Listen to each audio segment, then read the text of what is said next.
I'm going to say something controversial that's going to get me banned off of YouTube and TikTok and Twitter and now of our friends group. I don't like the hobbits. Ooh! The Jedi Knights are all but destroyed, and yet your task is not complete, Inquisitor. The Emperor has foreseen a new threat rising against him. The Podwans Podcast. How's it going, everybody? Welcome in today for episode 108 of the Podwans Podcast. I'm your host, Char J, alongside Jedi Master Eggs. Today, we're going to be talking about a lot of things George R.R. Martin, because there was a trailer that released not too long ago, and we're going to be diving into that a lot. So, there's one guest on today, and I feel like they're the right person to bring on for the show. Without further ado, let's wait no longer. Let's bring in Lady Dragon JJ. Dracarys! Oh, JJ, how we've missed you. I miss you guys so much. Not like we just did a reaction or anything. No, not at all. Our guys saw each other at Celebration, you know. Oh, yeah, we did. That too. But anyway, JJ, first of all, where can the people follow you on all the social medias? I am mostly active on TikTok and Twitter under handle Lady Dragon JJ. So if you want to see my unhinged thoughts on anything, those two social medias, right? And I feel like unhinged is a understatement. Understatement of the century. I would have to say that as well. I'm a passionate person. I can't help it. I will say this, and to kind of give a background, because we've had JJ on before, but not like one-on-one. Her first ever appearance on the podcast was the Cad Bane arc. Yes. And yes, it was. That was her first ever time. And we were your first podcast, right? Ever. Yeah. See, I pride myself on getting people... Like, we are their first pod. Like, that is something that I'm very proud of, just because, when I started doing this, I was like, I want to get other people's differing opinions and kind of seeing what they want to talk about. And that's what this new format is about. I mean, obviously, we're striking the iron while it's hot, like with Song of Ice and Fire, and obviously your whole repertoire in that.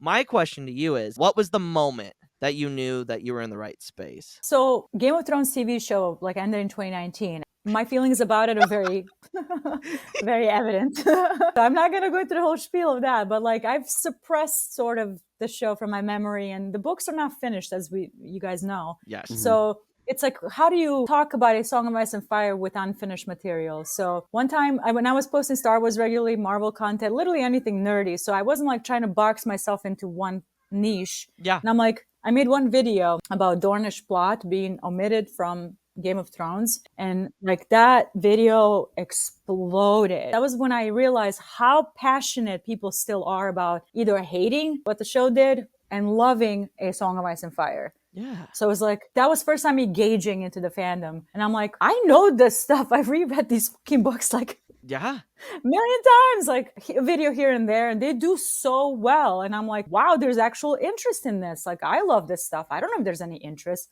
Apparently there was. Yeah. But when was the first time you read all the books? Oh God, we're going back into some ancient history now.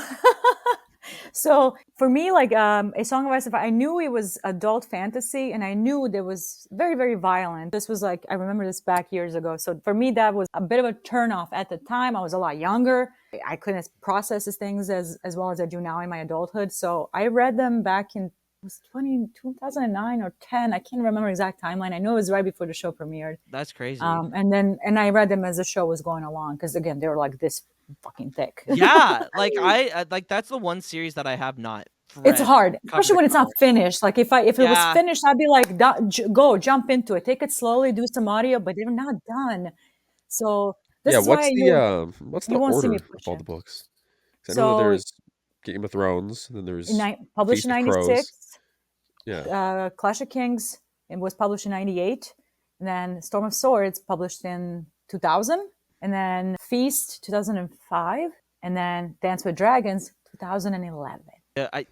Bro, it's been over 10 years since the last book came out. Almost 13 years. And I get the whole George is busy thing. I think he just wrote himself into a corner. I'll be honest. You think so? I think he wrote himself into a corner, because when you listen to his interviews and his writing process, he is very adamant about not being an architect type of writer, but a gardener. And that can be dangerous. As creative and fun that is, you tend to tie yourself into a plot that you cannot get out of. Because you're going to be writing, you have an idea, and all of a sudden a new character idea springs up, like a new flower, as he calls it, a new little bloom, and then a brand new character introduced. And then he'll spend another 200-300 pages building that character and its history. Yeah, yeah. And I mean, that's basically just what Fire and Blood is.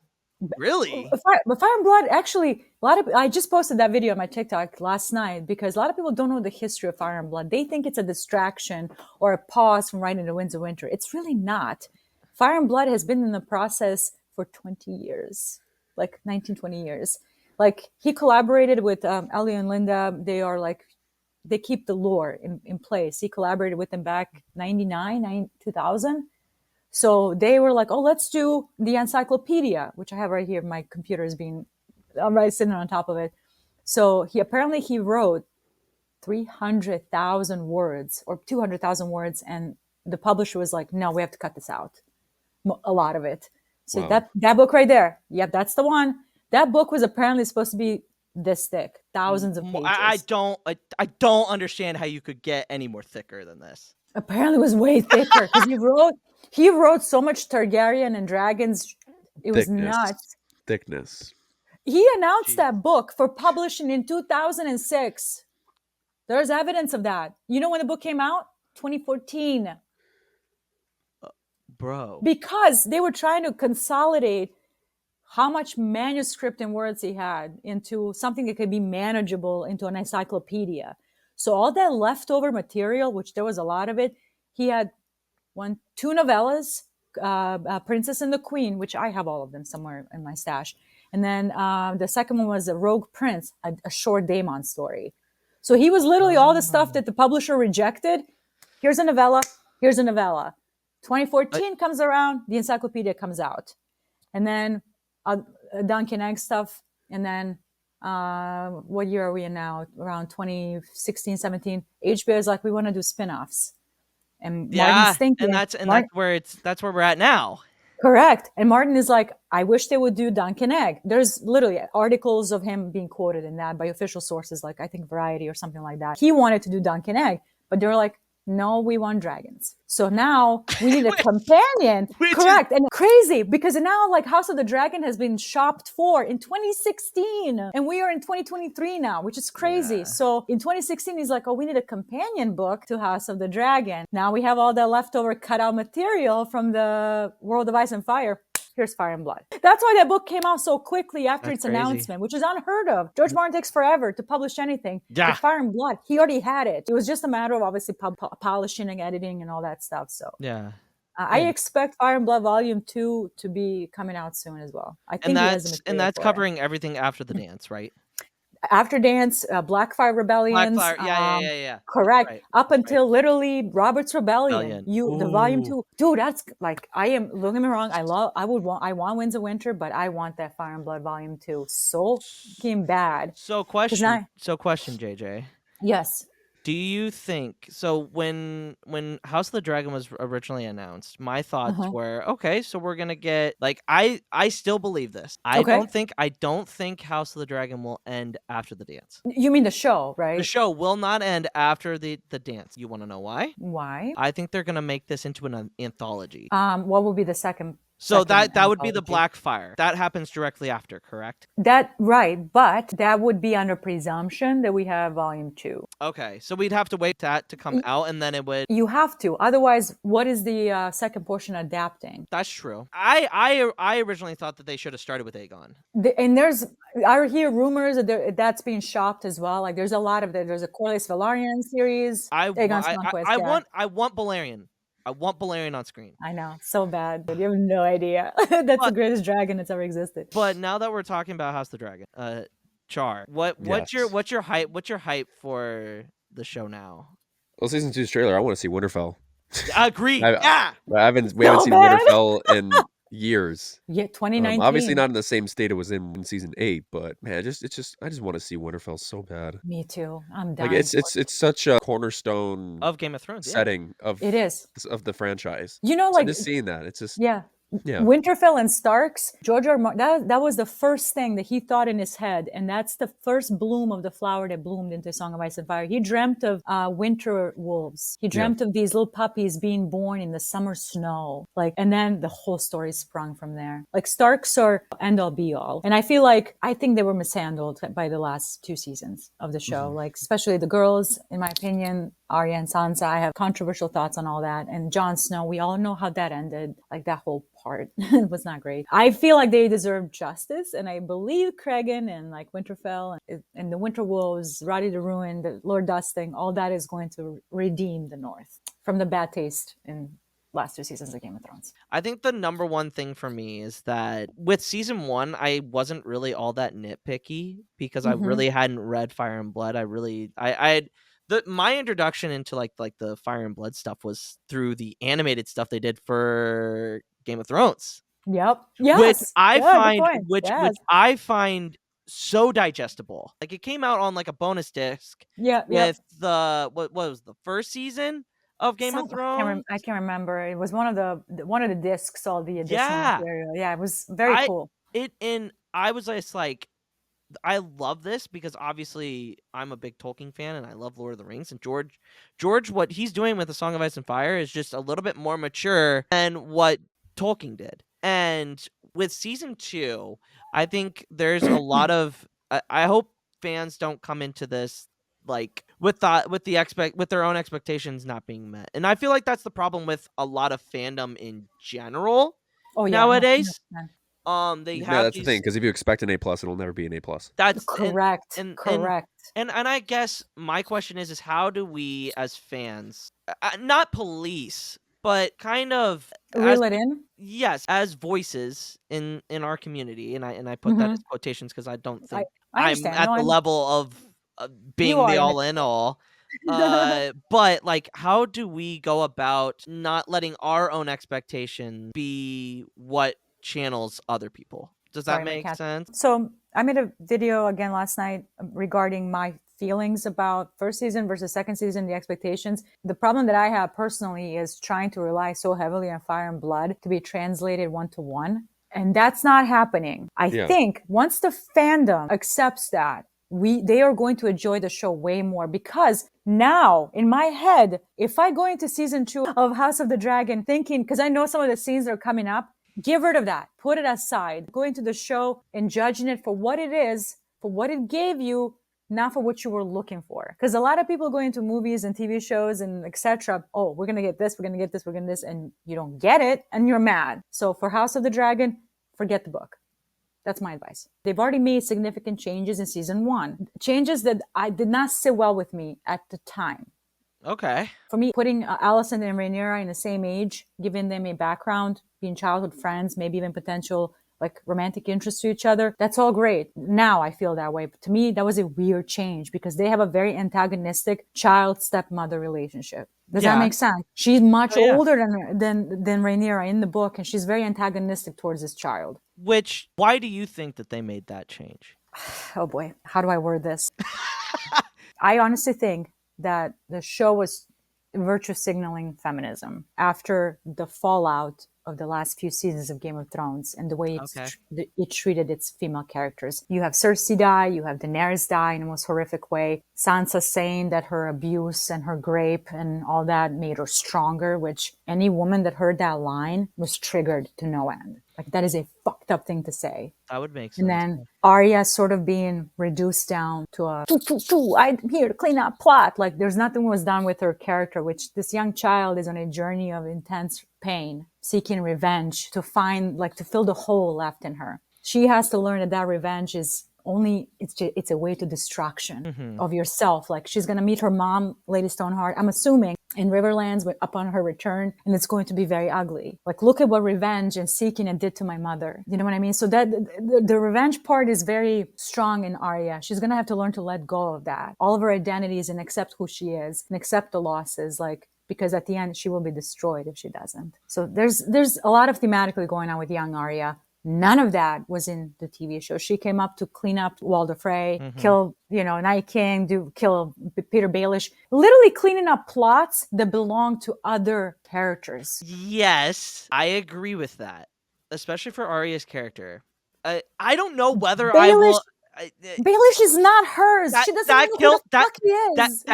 that kill should go to Sansa. That was her kill. And Yeah. Sansa will do it somehow at Harrenhal or somewhere else, wherever he takes her. He will use her as a tool to gain Winterfell. And it's going to be his downfall. But I get that. To go back, like with House of the Dragon changes, especially with Rhaenyra and Alicent, like Ryan Condal is like, this show will be about Rhaenyra and Alicent, and we're gonna put them in the same age category, give them a background, which is fine. It's cool that you make that change and kind of give these women more agency. I don't think that happened with Alicent. She's both weak and strong, a victim and a manipulator. Like, they can't pick a lane to which to do this character with. You know what I mean? Like, for me, they are almost, and Ryan Condal has said this is a story about Alicent and Rhaenyra. Like, I do love men telling me stories about conflict of women. It's my favorite thing. But like Fire and Blood is a story of a destruction of a family through complicated politics and the death of dragons and all of that. And he chose to focus on two of them, putting him into, oh God, I'm going to say this, Sansa Daenerys type of conflict. Yeah. Or even Cersei Daenerys type of thing, which I'm seeing the history repeat itself, and he's trying to do it through a girl boss way, which I think is what HBO is trying to course correct some of the treatment of the women in the original run. I'm okay with it now. At the time when we were recording and watching, I was like, oh God, what are they doing? I remember doing it again. I remember this. Yes. I see. It's so hard from like. I feel like it's hard for me to talk about like agency and because I'm not a woman. I like when it comes up to like these conversations of like, are women being poorly written? It's like, to me, I'm like, I don't. You don't have the authority on that, right? I don't. Well, to me, it's like I just don't understand. Like, my thing is like, if it's bad writing, it's just bad writing. It's just so. For me, it's so hard to comprehend. Here's a quick way to check yourself. If you're looking at a scene and something is happening and there's a conversation happening, is this going to be a meme on Twitter? If the answer is yes, then it's bad writing. It's not good. You don't see memes and like sound bites from Breaking Bad. I'm going to use Breaking Bad. It's my favorite show of all time. That is, to me, top of the top. There's a lot of memes from Breaking Bad. No, right now it is, especially because of Better Call Saul. But like when you like break it down, like with Skylar, with all that, like to me, like if you can meme it and soundbite it, it's not good. With House of the Dragon, like again, Ryan Condal really saying, "Oh, Rhaenyra and Alicent," and downplaying Aegon's involvement in all of this, downplaying, in my opinion, Alicent's agency. She is the one that suggests the marriage between Rhaenyra and Aegon, at least in the book, to mend the bonds of these two families that are being split apart, because she still wants power. She still wants have her blood on the throne, as it's said in the book. For her, the best way to do that at the time was, well, let's just marry two of them. And Viserys is like, no, they don't get along. And he wants to keep Corlys Velaryon happy, so he marries Rhaenyra off to Laenor. Like, none of that is in the show, with Alicent kind of making moves to ensure the longevity of her family. It's just like, she's just a passive player. I don't know how especially early on. No, I think I understand what you're talking about, especially with them being the same age and like how she's trying to be aggressive in some scenes and then be passive in others.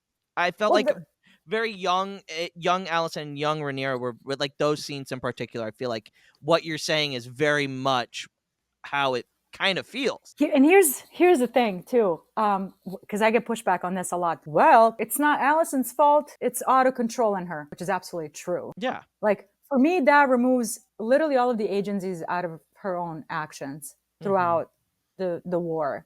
You know what I mean? Like, you're saying patriarchy is bad, she's being controlled by a male figure. It's true, but at the same time, then you remove literally any sort of scheming, movements that she makes, creative thinking around the war and its concept. You know what I mean? Like, George R. R. Martin, and which is why I enjoy these books, he does not virtue signal social issues. He's not telling you patriarchy bad. You pick that up through the text, through the points of view of it's subtle, but you pick it up. If you're an intelligent person and you're consuming this with some sense of media literacy, you pick up on themes yourself. He's challenging you. While Ryan Condal, the creator, is like, this story is about Alicent and Rhaenyra being controlled by the men. And that's the conflict. Like, you are telling me already the theme instead of showing me. Like, Martin is very like clear about not virtue signaling the issues. Like, he shows you. Like, he doesn't have to tell you, hey, slavery is bad in Essos. You see it. Yeah. And you watch it through Daenerys as this is a young child, a 13-year-old, looking around, figuring things out, being a slave herself. I'm like, oh my God, this is really bad. And through that point of view, you realize how bad things are. And I completely expect a different Alicent next season. I hope so. It's the trailer that we just watched signals very sad Alicent. I am hoping that she's like, after Blood and Cheese, that things sort of pick up pace, and we see more of that strength, a little more posturing. Yeah. I think that's and the way you just described that is how I felt after Luke died. I was like, all right, here we go. Gloves are coming off. Like, it's game time. Like, it's game time. We're gonna make some poor decisions here, and we're gonna have to deal with them. And I agree. Like, she's very miserable, sad in literally every shot. Yeah, she was miserable and sad in first season too. Yes. That's sort of what she comes off to me, because you're supposed to sympathize and empathize with that. And I do. Yeah. But I have this notion in my head, because again, when you read Fire and Blood, it's a different person, different woman in this book. Like, even in the images, like the official images in Fire and Blood are black and white, beautiful illustrations. Yeah. The Green Council depicts Alicent standing literally looking taller than everybody. Yeah. Like, literally doing one of these, like making moves. And then you contrast it with the show. She's just like shoulders slumped. She acts like she acts like she's not aware of anything. Yeah, that's what the show depicts, is that she's not being involved in any of the conspiracy. None whatsoever. Yeah. Like, at some point you have to quit using Otto as an excuse. He forced her into marriage as a young person with Viserys, like, but now you're an older Alicent. And the only time she's making moves is when she's humiliating Rhaenyra, whether through when she was breastfeeding the children or having her drag her placenta across the fucking that was wild. Pretty graphic. That was wild. And then she looks sad all the time, and she wants to gently guide the man and all that. Like, no, I don't empathize with that. I'm sorry. At what point you have to quit? But like, I will say that there are moments in season 1 where she is very much like very adamant, especially obviously the moment when Aegon's like jerking his meat outside the thing, and she is like, what the fuck are you doing? Like, I feel like JJ, and maybe I'm missing this, maybe I'm not understanding like what you're trying to say. I think I think you want more of that, Alicent. Like, but isn't it funny that she's very like tough with her children? Like, even her daughter is very off-put by her. Yeah, like, she's very strict with Aegon, but then doesn't do anything to correct his actions. Just like, don't do that. That's a bad thing. Yeah. You raped a girl. Don't do that anymore. Here's a crown. Yeah. JJ, I have to ask you, what was your feelings of the characterization of Rhaenys? We go back to the girl bossing. Yeah.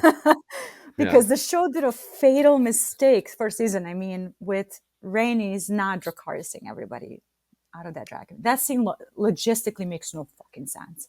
None whatsoever. Like, and I was trying to make every possible excuse for it. I looked at the images of Dragonstone in the books, like, where are these entrances, what's underneath it, these catacombs, and I'm like, this dragon being underneath it, just popping out, her killing so many small folks, like, so casually. Yeah.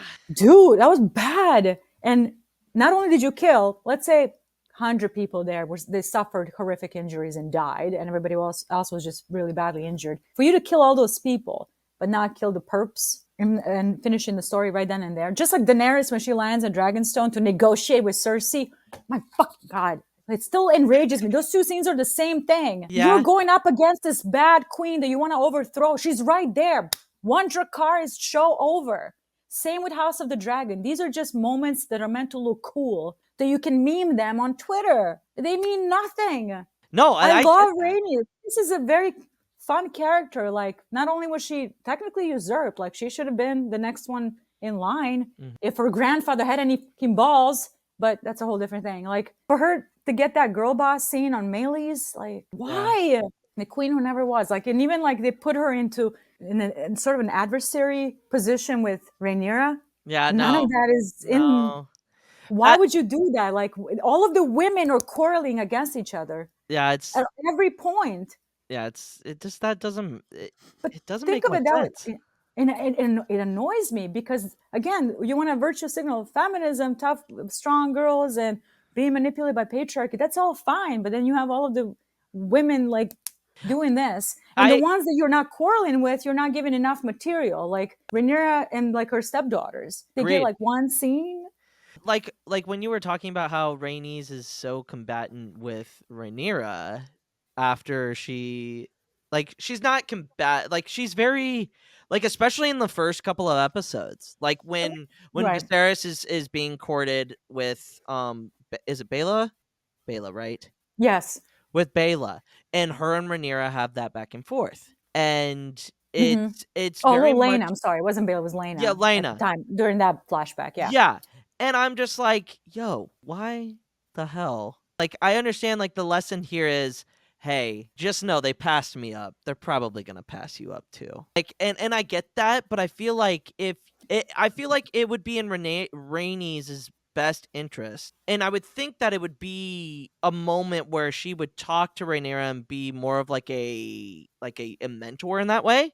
Like, Yes. kind of be Thank like, you. and be like, hey, this is what you should expect. Like, I am here if you need someone to talk to, because she was in that position, not just like their situations are a little different, but like as a older woman in Correct. Westeros. That was passed up for being Yes, a woman.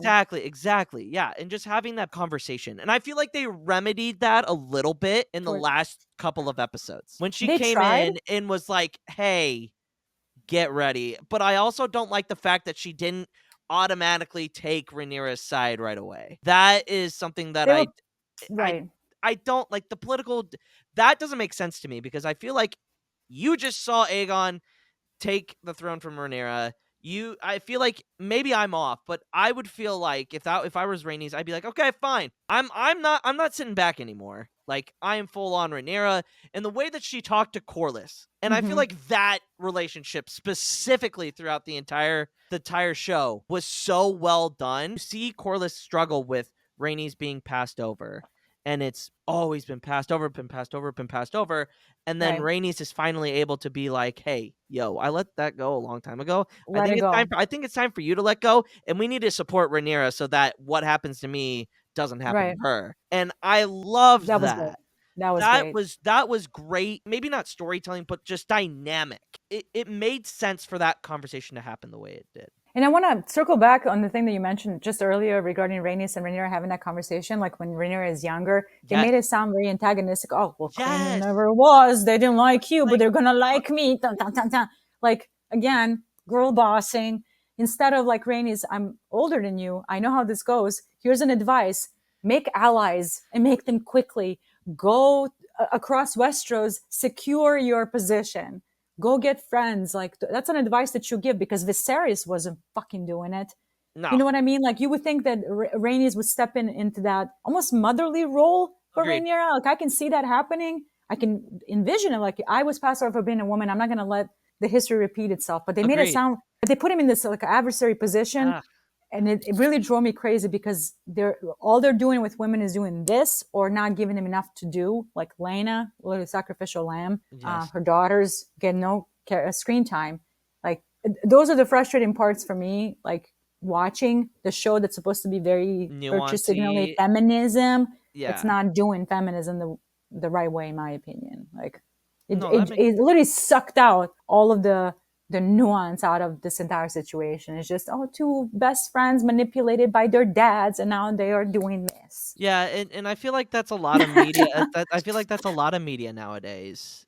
There need to be more women writers if they're gonna have women. Ahsoka is a perfect example. I would agree. That was a TV show with 4 leads that are women. Luke. Yeah. Rosario, Ahsoka, Sabine, Hera, Morgan, Shin Hati, and Dave Filoni is writing the story. What are you doing? Yeah. What's happening? Why is Balin the most interesting part of this entire season? Why do I want more Balin Skull? Balin is amazing. Yeah, Balin is. He's amazing. He's a great character. I feel like Char's been so quiet. We've been over talking. All I know is that I want Bela to cause some fucking havoc during this war because, like you're saying, women need to fucking step up. Rhaenys, Rhaenyra, Bela, they all need to fucking burn the Greens alive. And Yeah, even the other twin, Rhaena, she's not an active participant in the war. Like, she's fostered in Vale the whole time. She's very gentle, very feminine, very soft. So they're like, we're gonna keep her. And her dragon is very small. At least in a book, when it hatches, it's like shoulder size that she can put him here on her shoulder and go her way. So it's not a dragon rider, but like that would be a good way to make a change from the source material. Yeah. Give this character more to do. Grow her dragon. Involve her into battle. Like, those are good changes. Do that. So I don't know. We'll see. Don't let Vhagar have a clean sweep, Yeah. Trust me. See, and that's what makes me think. I don't know. Okay, so obviously spoilers. But my feeling is, obviously we saw Daemon with Vermithor.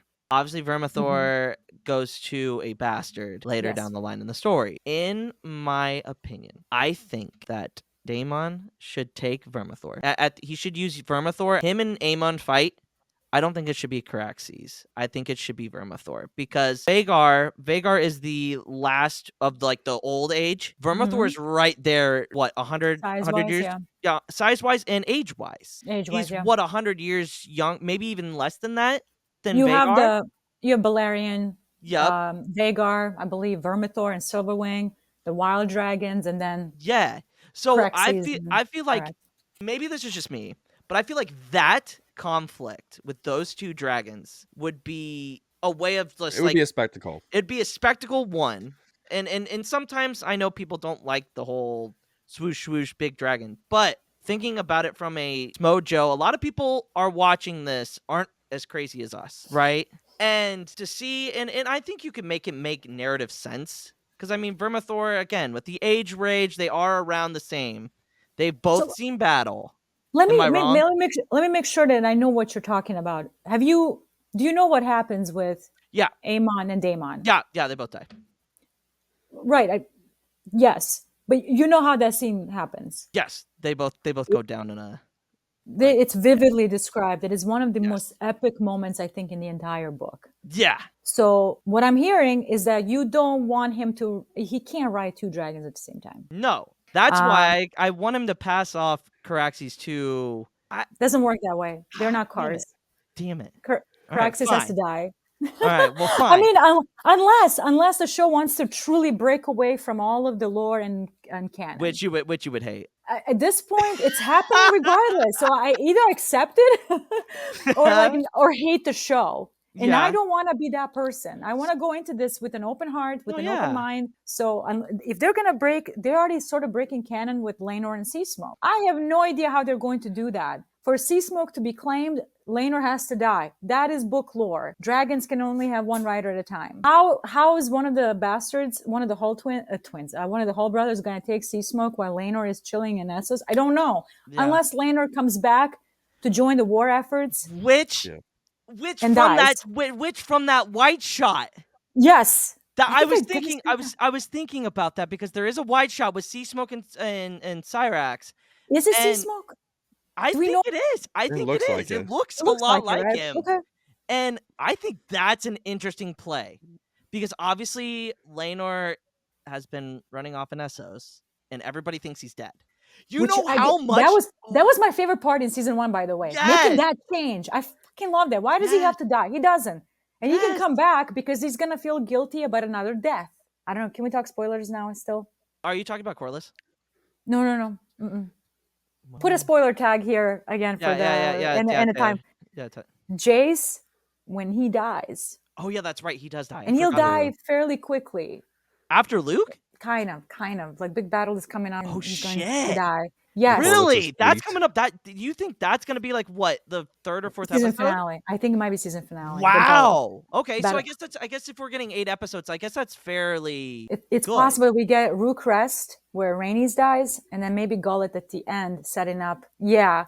Or great. Gullet is going to be season 3. I great. know that Ian, or whatever the actor's name is, he's coming back. So I have a feeling that he's going to hear about Jace dying because he considers Strong Boys his sons. He raised them. Yeah. He will feel some type of way. It's going to prompt him to come back. And then, again, if they want to follow lore stuff, dragon lore particularly, Laenor comes back, joins the war efforts, is pissed off about Jace, and he dies in the war. And then Sea Smoke is free for one of the dragons he's to claim. So I'll counter that. I think Okay. he comes back because he hears about Luke. I think that's the change. Mm. Because if we know anything about media and showing trailers, right? Yeah, you're right. Most of the time, trailers will show maybe 2 episodes worth. Maybe. Correct. You're absolutely right. So Blood and Cheese in particular in this, Yeah, like the so trailer. I'm thinking Blood and Cheese happens second episode. Yeah, Blood and Cheese is happening. I think episode 1. I think it's titled something. Yeah. Either episode 1 or episode 2. I think Laenor comes back sooner. I think he comes back because he hears about Luke. How would he hear about Luke? I wonder. Word travels. Word travels. You're right. Ravens. Word travels, and I think it makes perfect sense because then you have Rhaenys and Corlys. Oh, which I want to see Corlys' fleet. I have to. Yes, that too. How they haven't showed that fleet when it's like the mightiest fleet in the world. Yeah, and like adding on to because remember, they still think that Rhaenyra and Daemon killed him. Or responsible for his death, yeah. So, they can't prove it, but But he shows up, and it's like interesting. Yeah, no, I feel it could maybe like make Rhaenys a bit more like, oh, maybe I was a little too harsh. So you were talking about the Valyrian fleet. What is something that you absolutely are so looking forward to in season 2? In season 2, I want to see some fucking dragon battles. Yeah, like that's the because I know that there's gonna be a lot of them. Let me just say that right now. They're gonna be brutal too. So I just want to see Criston die. I want to see. I want to see Criston die. That's not happening for a while. Because how many seasons of the show are there going to be? Only 4, I believe. So he could 4. be. It could be in a 3 or 4 that he. Come on, make it earlier. And you know what? Make it earlier. And that scene in the book is so damn good. It's on par with the Battle of the God's Eye. It is so good. There's really good dialogue there. I'm trying to remember it. Doesn't Criston Cole get poisoned? No. Oh my God. Hell no. No, he gets into a conflict with Winter Wolf. Oh, yes. Yeah, spoilers. Just from time to time, we've been talking just, oh my God. No, but. See, he is ambushed by the Winter Wolves near the God's Eye. That's right. And he can't tell who they are because everybody that supports Rhaenyra is carrying her sigil, her flag. So he doesn't know it's the Northmen and Dustins and the Starks, none of those guys. So his squire's like, who are these guys? And then they come down and Criston wants to challenge one of them to a duel. He's like, oh, no. You're not dying honorably, Kingmaker. Tens of thousands are dead upon your name. So there will be no songs sung about you. And then all of a sudden, 3 arrows come from the distance because Roddy the Ruin signals them. Is like, no, you're not going to die honorably. 3 arrows through the chest and neck. And they behead him and put him on a fucking stick as a prize. It is incredible. Let's go. It's so good. I want now. You know, I'm telling you right now, like if they redo that in their own way, I mean, that part will make me mad. Those 2 scenes, the God's Eye and Criston's death. We all want to see him die. We all want to. But I want to see him die that way. I don't know one person that likes Criston Cole. No one should like that. No, nobody should like Criston Cole. He's jackass. And he's a lot more like in Fire and Blood. He's the one that pushes Aegon to usurpation. You know what? You know what's gonna happen? I actually know what's gonna happen. You know what's gonna happen? They're gonna go down to Sothorios. They're gonna get lost and they're gonna die. Everyone. Yes. Sothorios. What the fuck is that? It's a continent just south of Essos, and it's a mad jungle with that's right.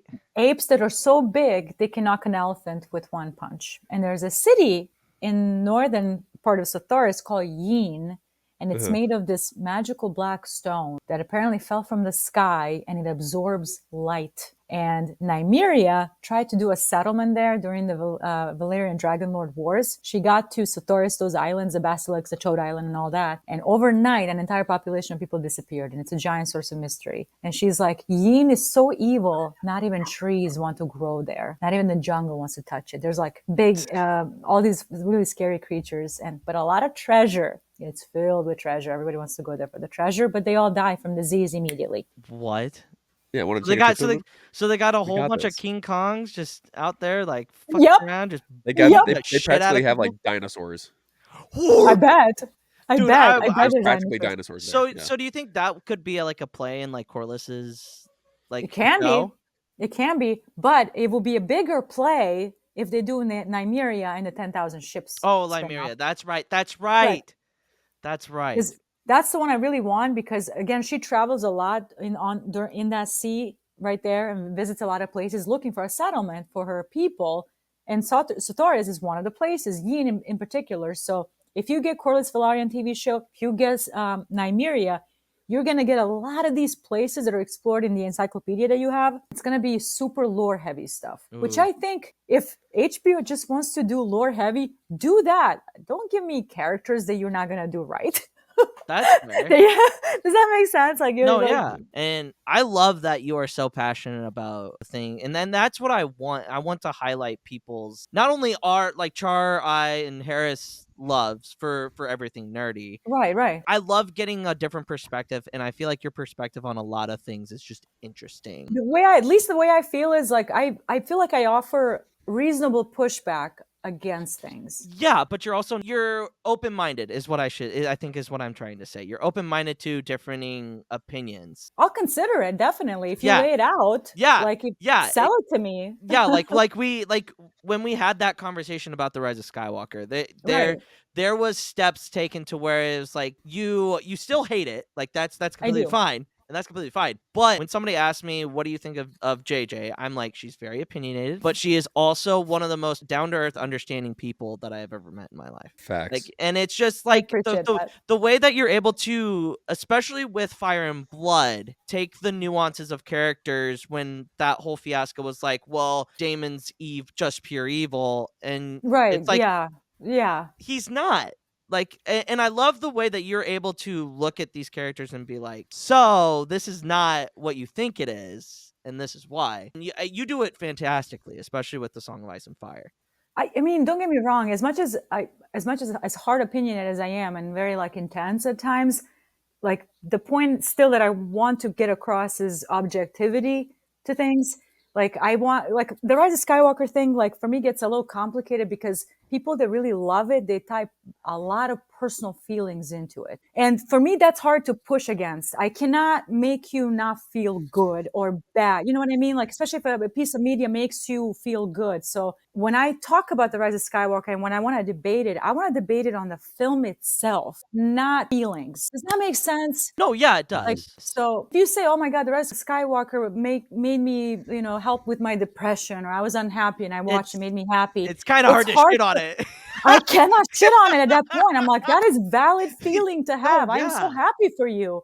But at that point, debate ends. It's over. If we're going to be talking about the structure of how fast it moves, the frames, or just like jumping from point to point, it's too loud, in my opinion. Like the dialogue isn't as natural as I wish it would be. Like it's so exposition heavy. Like those are the things that I look at. And then we can dig into the lore and get the questions answered, like Wayfinder versus the Holocron. Why is C-3PO unable to read the ancient Sith language? Like those are the things that we can discuss in good faith. But as far as like the quality of the film, like I want to approach it objectively. Same with House of the Dragon. Like I have my feelings, but I wanted to look at the structure of the show. Like the first season was moving way too fucking fast. You don't have time to sit down with the characters because all being that this is prequels, they're all gonna die. So it's the writer's job to make you feel connected. So when they do die, you feel something. So that's how I feel about it. Like spending more time on characters and dialogue and building of that. Ahsoka has the same problem for me right now. And I'm getting a lot of pushback from our friends based on that because it's so mysticism and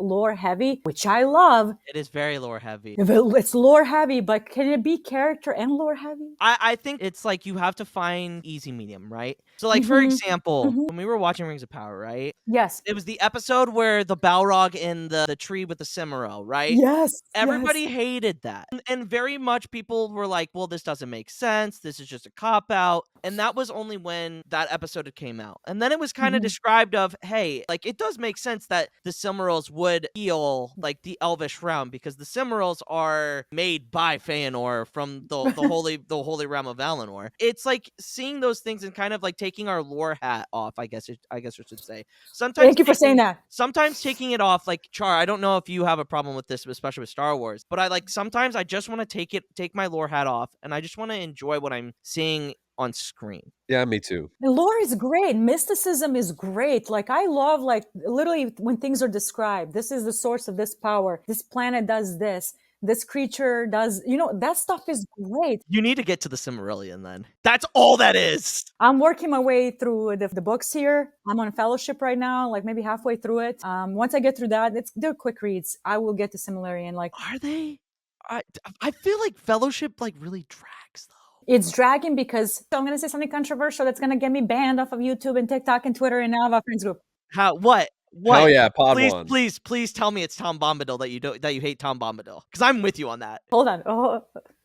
I don't like the hobbits. Oh, I don't like the hobbits. Okay. I don't like the hobbits. Wait, Char, have you read anything of the books? I read The Hobbit.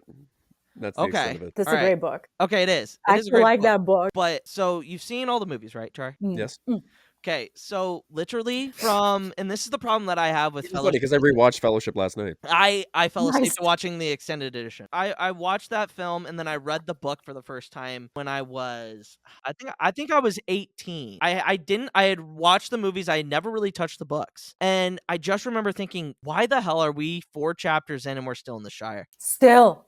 We are never leaving this fucking place. And it's because Tolkien is so meticulous and so like very much like he describes every blade of grass. And that's Martin. Like, that's the same thing. Same thing. He was inspired by him. And when I tell people that Fellowship is the least of my favorite in the trilogy, it's almost like I feel like they're like, you killed my puppy, and I'm like, I'm sorry. It just takes it from my brain. I feel like it takes too long to get to the parts for them that leaving I the like. Shire. Like, and I mean, Council of Elrond, that chapter's like 30-40 pages itself, and there's a lot that happens in that council. Dude, I'm on 10 chapters into Fellowship and they still haven't fucking left Shire. Yeah, because they have to do all with it. They have to do all the exposition and stuff like that. And I get it, it's exposition heavy. And my favorite part in these chapters was Gandalf talking to Frodo, like describing the in-world building, like really dumping exposition on you about Sauron. Which to me, in that context, that's how it works. Like Frodo's trying to figure out what he was bestowed in his possession. So Gandalf is like, this is what's going to happen. To me, that makes perfect sense. And then you get Tom Bombadil. It's a weird one. I don't get it. But I just don't. I'm like, bro. And the fact that they can give him the ring and it just does affect him because he's God. It's smokes a lot. Yeah, it smokes a lot of weed. Smokes a lot of weed. Oh yeah. Lawn bottom leaf. Yes, that is exactly Char. Char, exactly I think you should listen. I think you would do really well with the audiobooks, especially Andy Serkis. Andy Serkis has done narration all 3 of the Lord of the Rings books and The Hobbit, and he just recently did the Silmarillion. I wish I had known that. So he did Silmarillion too? Yes. Fucking A. Okay, yes, great. So good to know. That's the only way, and I've read the Silmarillion like 5 times, and and there's something new with these books is that like you miss something. There's so much there. You catch on to things, and it's and to think that J.R.R. Tolkien wrote the Lord of the Rings, but had all of this lore in the back of his head. It's crazy. And all this material is coming from letters. And then Christopher Tolkien was like, okay, let's talk about the Silmarillion. Let's just do all that. Just boom, all in one is absolutely insane. I want to say with Star Wars specifically, I think not even the fandom, I think the franchise is missing is the fresh blood. Yeah. Fresh era, void of Skywalkers, void of everything that Obi-Wan, Ahsoka. Like, that's all great, don't get me wrong, but it's same conversations over and over again. How many more times can I listen to Anakin's character being dissected? Is he one person? Is he a Darth? We've talked about this so many times. So like the interest is not going to be there. I think the Rey movie could inject new energy into the fandom, in my opinion. Acolyte being another one. Like that's going to be huge. That will be my whole personality when it comes out, especially because it's so void of of everything that of the prequel and the Clone Wars era, which I think we need to step away from it for like a minute to inject new energy. No, I agree. I we am also have a Skeleton Crew too. a Skeleton Crew, which apparently is coming out next December. I thought it was in January. I don't trust that source too much. Neither do I. Okay. Because it wrapped. It wrapped in October. It's filmed. It's done. It's been in post-production for 3 or 4 months now. Right. That's what I'm saying. Like, what are they refilming? Are they reshooting? Why push it back a whole year? That makes zero sense to me. I feel Maybe, like that should be the next show to come out. Because if you're going to stay with this era for a little bit and then completely drop off with either Bad Batch or with Acolyte, I feel like you need to kind of keep that momentum of Ahsoka and Mando. But give it a reasonable break. Like, don't do maybe every month, maybe every 6 months you do something cool. Like, but if they don't, they're gonna do next Star Wars show in December of next year. Like, capitalize on the spirit, capitalize on the excitement. Like, I was very disappointed. I hope that source is not right. I really do. But at this point, the way Disney is sort of trying to lessen the amount of stuff that they're pushing out to give us time to breathe, whatever you want to call it, I can see them doing that too. I don't know. Char, what's your opinion? Obviously, Bob Iger came out and said quality over quantity, and that's not really what they started off with Disney Plus. Do you feel like there is going to be a lull? Potentially. I mean, because according to some people, I mean, they haven't been quality over quantity, but I mean, it's all a subjective opinion. But I think ever since Solo, they've always been a little bit like self-aware of the volume of content. Because the fact that they released 5 movies in a span of 5 years, 2015, 16, 17, 18, 19. Oh yeah, you're right. It just kind of diluted it a little bit. If it's quality over quantity, they need to make sure that it is the best thing that they can put out if they're going to have us wait this long. Correct. You're putting in your time, it means that there is an actual effort being made instead of just pushing content out. So expectation is going to be through the roof. But which brings us back to Ahsoka, because Ahsoka, like how you were saying earlier, is heavily lore-based rather than character-based. So when we see the Mortis gods, and we see Balin's quest, and we see the Night Sister, or the Great Mothers and the Night Sister lore, a lot of it's cool. It is. But like, where's the resonation? Like, how do you resonate with these characters in a way? Look, what do you do differently from the Rebels? Again, remains literally the best Star Wars project in my opinion, because it feels so complete. And you see the change of these characters from literally the moment you meet them until the bitter end. Like, there's evolution, there's development, you get the sense of who they are at the beginning versus the end, while still doing lore heavy stuff. Like, it is possible. Like, we have a blueprint right there of how to do it. So for Ahsoka to be Rebel Season 5 and literally not do anything of importance to the characters, like Ahsoka and Sabine being apprentice and a master, why was that off screen? I think there's a lot of stuff that got left on the cutting room floor. But maybe they were like thinking, hey, they're leaving with each other at the very end of season 4, so you can presume that they were, doing stuff. Show me, don't tell me again. And that makes sense. I get the frustration, but then it also, if you look at it from a marketing standpoint, right? You give us that, right? That opens the door to a book, maybe a mini animated series, even a comic book, it gives you those opportunities. And I'm with you, JJ. I would rather see that on screen than see it. I want to see it. As much as people hate to admit it, everything on screen just has a more of an impact. More eyes are on that than it is with the books and the comics. Not saying that one is more important than the other. That's not the point. 100%. And my take is that Acolyte is going to enhance the books. People are going to see these things and be like, whoa, these are not the same meta as the prequels. Acolyte is a huge ad for High Republic era book. And it's a great opportunity to push people into that, because as it stands, High Republic is a niche fandom. It really is. Yeah, and the only thing that's out there for content in terms of like TV media is Young Jedi Adventures. It's the only thing that's out there. Which is great. Nub supremacy. Yeah, but you know how some people are with animation. Nub supremacy. Nub supremacy. That's my son. Nubs.